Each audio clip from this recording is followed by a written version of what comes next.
JHK here for the AllStar, and joining me right now is UFC flyweight Ode Osbourne. Ode, are you in Las Vegas? I've been seeing some pictures flowing out there. I am in Las Vegas. Yes, I am. And what made you decide to go over there?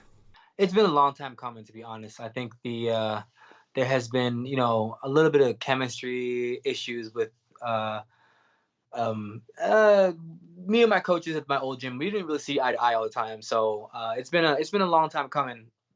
So after I lost my fight, I was just like, you know what, I've been wanting to move gyms for a while now, so what better time to do it than now? Trying to start a new chapter and a new environment, and needing to get away from not just my gym environment, but my gym environment was amazing actually. It's just, but getting away from friends, family, everything. You know what I'm saying? Just kind of being by myself and training. Isolation, but not really Yeah, isolated. yes, exactly. All Kind of right. like what they movies. Mhm. When Batman goes into the mountains or the that underground tunnel. Las Vegas is your tunnel. Yeah, man. All right, all right. So, why Las Vegas though? Is it mainly because of the PI? Because I know a lot of fighters are there because of the PI mostly. Yeah, a lot of fighters move here because of the PI. The PI have just the most amazing facility, and not just that. Everyone that works for the PI, it does an amazing job, and they give you nutrition, recovery, physical therapy, strength and condition, whatever you need, whenever you need it, and they're just amazing about it. Their personality, every single day they wake up, they're happy to meet you, they're smiling at you, encouraging you when you're doing strength and conditioning, just all that. But what really made me move though was Leah Letson. She is actually fighting Felicia Spencer after I fight. She was a teammate of mine, and she told me a while ago that she was going over there, and she ended up communicating with John and kind of holding John held pads for her, and she said the environment there was amazing and that John Wood was a great coach. And I was like, nah, not John Wood, but I'm just kidding. No, I was like, let me check it out. So I ended up calling John, and instantly when I called John, we connected, right off the bat on the phone. And so I felt that chemistry right away, and I was like, all right, I gotta check and see what this place is about. And so instantly when I came to Syndicate, I just fell in love with it, and the coaches there are great. Forrest Griffin, Frank Mir, John Wood, awesome coaching staff. Yeah, extremely, extremely. They're really really awesome too. There's Mike Pyle and Frank Hickman Mm. is, I don't know if you've ever heard of him. He's a really great wrestling coach. I think he coaches Volkov too. Volkanovski. Yeah. Yeah. Frank, I know him really well, and yeah, they do have an incredible coaching staff. Just the first three names. Come on, man, like you can't beat They that. yeah, Frank Mir, Forrest Griffin. coaching. You're right. Frank Mir, Forrest Griffin, Mike Pyle, who was in the UFC, John Wood, who's like he's got such an eye for seeing things. You know what I mean? Like it goes to show you don't have to be the best at fighting. You don't have to have had a UFC title belt to be a great coach. John definitely proves that for sure. And for yourself, I know you're a teacher. Did you have to put that to the Yeah, side? yeah. Unfortunately, I did because everything that I wanted to do was for the kids. But when it came down to it, I realized that I had nothing to show, and that was kind of painful for me. You know what I'm saying? I was like, man, all this trials and tribulations for them, and now I have nothing to show it. So I got to make these sacrifices. Now I have to sacrifice everything that I need to sacrifice in order to come to Vegas to show them what you need to do in order to be successful. So at the end of the day, I love teaching more than I love fighting, but you have to sacrifice what you love for what you want. And I think teaching is something that you could do until you're 60 or 70, and fighting is something you could do now. Oh yeah, 100%. You could fight right now. You could fight for another maybe 7 years, but after that, you can't fight anymore. Teaching, you can do that, like you said, forever. Your brain, you got that thing forever, but your body you only lasts so long. So you have to take advantage of all those opportunities that you have with your body right now. You know. I could only imagine, man, you dedicating you're full time to fighting, and then that 6, 7, 8, 10 years or whatever you have left in your career, and then after that you go back to teaching the experiences, the know-how you can take to those Yeah, kids, man. yeah, It gives me goosebumps, man, because kids, they need teachers like that. yeah. I agree. They really do. I agree. I think only God knows what the future has, but um, I want to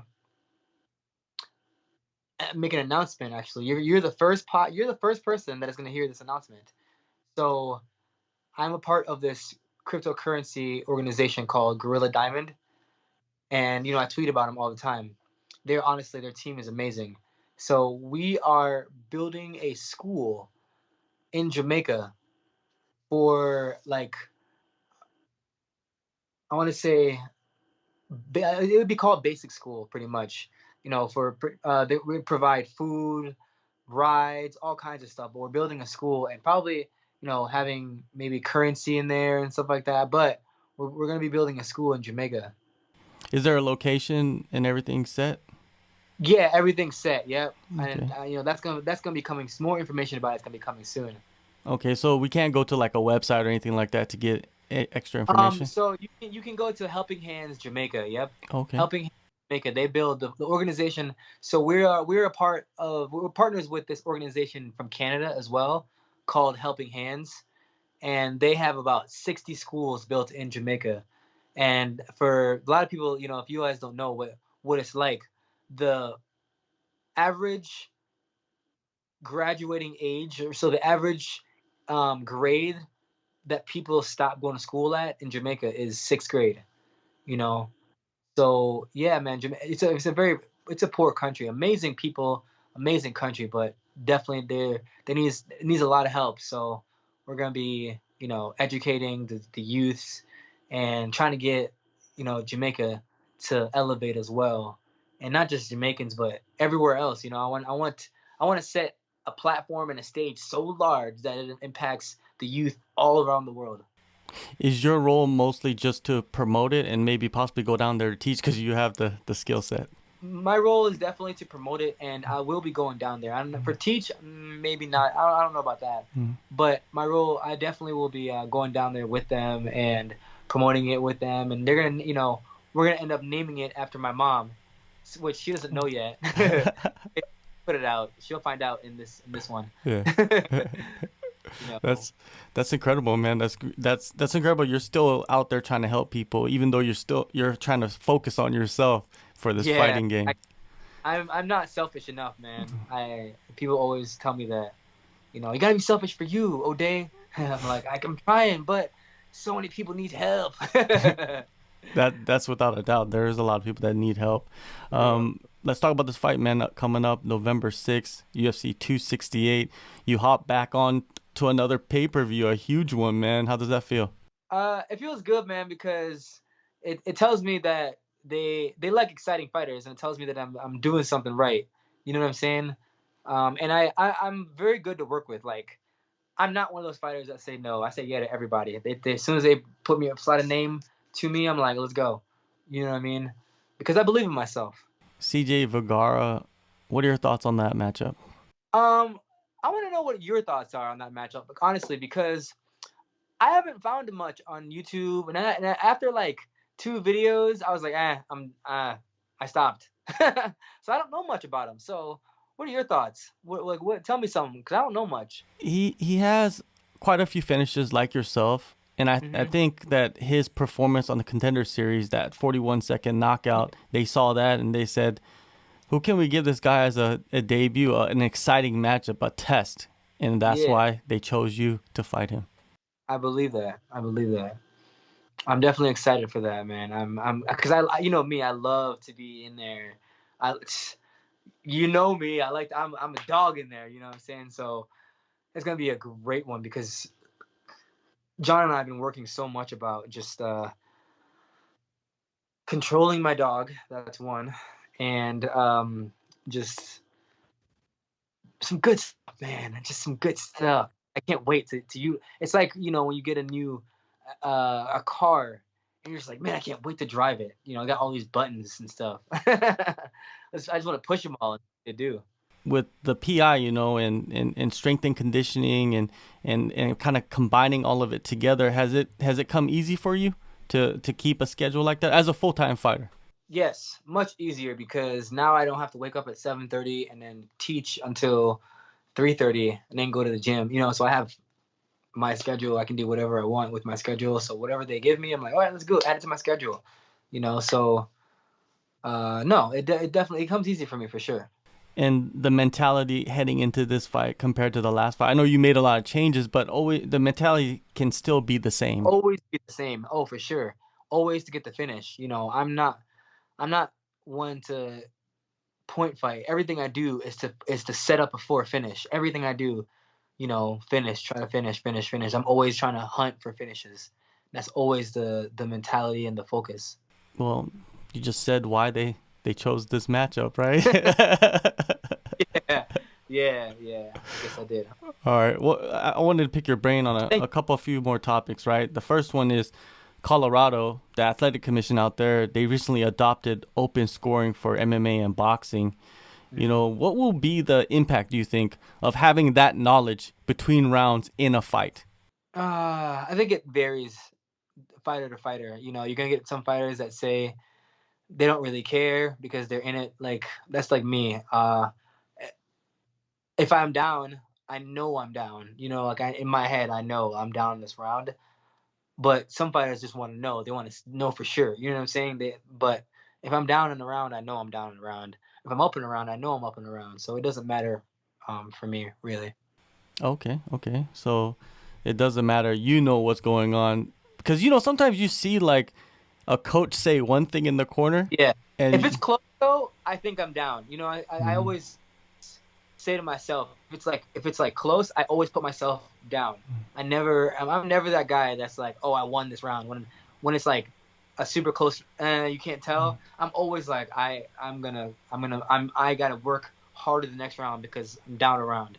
Because you gotta think about the judges. You can't let these judges dictate the fight. Sometimes, if you're down a round or if it's really close, you gotta think that you're down a round. Otherwise, it's really close and you kind of like trying to chill and kick back, and all of a sudden you lose a split decision because you didn't push it that round, the next round, man. Nah. yeah, for sure. Now, early next year, your division flyweight, the trilogy is happening. Marino versus Figueiredo. You know, Pantoja was supposed to get the shot, but he got injured. Too bad for him. Now, what do you think about this trilogy? Who takes it all? What is your breakdown of the matchup? um, I personally, I really, really like Brandon. He is very hard not to like. If you ever met him, he's the nicest guy ever. And he's authentic about it. He's not fake. It's just naturally nice. He's not fish for compliments, none of that. You know what I'm saying? But I think that he's game, man. I think he's gonna give it to Figueredo again. Honestly, I think he's game. And now that he has that confidence that he knows it, it's gonna be even sweeter. So yeah. Have you been seeing him around the PI? I know he's in Yeah, Vegas. Yeah, yeah. I saw him yesterday. I see him all the time. I see him like almost every day. Actually, no, probably like once a week. Ahead of the last fight, there was a moment where you and Jose Aldo like ran into each other. Oh yeah. How was that, I man? I haven't seen that yet, to be honest, because everyone's been telling me about that. I have yet to see. I only have a picture of it, and I like took a screenshot. Oh, hold up. I took a screenshot. But when you're cutting weights and another person's cutting weights, it's a I don't know how to describe it. It's a surreal feeling because you're training all week to get to that moment. You know what I mean? You're going through it. So many emotions. You're cutting weight. So many emotions go through your everything, from well, just everything. And finally, when you finally get super close to your weight, that's when everything is your senses are all heightened and everything is more surreal in that moment. And it was a very surreal moment that I can't describe to anyone. And I didn't even know that people were watching me. You know what I mean? It was just such a surreal moment. I was just like, man, I've been watching you since I was in middle school. And here you are fighting on the same card as me. that's like nothing but respect and honor for me because I grew up just always liking his style and liking him as a person. Yeah, and you know what? It's great that they caught that on camera. So you have that forever, man. The video. Yeah, I gotta figure out where to find that. I gotta find I that. think it's in the embedded. It's in one of the embedded for Okay. that last show, so you could Okay. find it. No problem, man. Anyways, November 6th, UFC 268, New York City. Ode, appreciate the time. Good luck on the That's great. fight, man.